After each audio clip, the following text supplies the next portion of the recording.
Assalomu alaykum qadrli obunachilar. Navbatdagi dastlabki xizmatimiz Namangan shaharga bo'ldi. Ko'rsatsam hayron qolib ketasizlar. Namangan televideniyeda ishlaydigan Anvar akam. Obunachilarimga munosabat deb qo'ying aka. Nima endi? Haqiqatda aytaymi? Haqiqatda yaxshimi? Haqiqatda yaxshi. Ko'ngildagidek ham aka. O'zi buni olib kelganimizga shu dekabrda boshida olib keldik.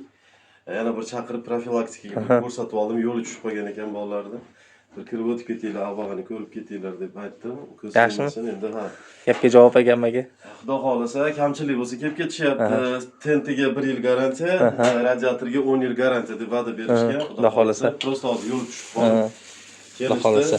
Mana xudo xolasa. Ishlashlari cho'tga, isichlari. Ishlarni kunidamiz. 9-yanvar 2026-yil. Endi mana shu bizda hozir shaharda gaz yo'q. Mana shu bilan jon saqlayapmiz endi. Mana 2 ta xona, 3 ta xonaga imkon darajasida yetkazib berishyapti. 2 metrligini olgansiz. Endi gigantini olgansiz siz aka. Lekin mana hozir qo'lda kiydiradi. O'sha fonda turganda edek, xudo xolasa issiqlikni beryapti. Bolalar ham zerik bo'lsin deb o'tirib olishadi. O'tirib,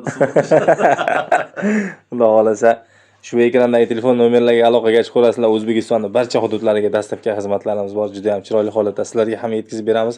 Yaxshi niyatda bir donadan like bosib, kommentariyada o'z fikrlaringizni qoldiringlar. Kanalimizga obuna bo'lib qo'yinglar. Barchaga omad, sog' bo'linglar, salomat bo'linglar. Anvarjon aka, sog' bo'ling.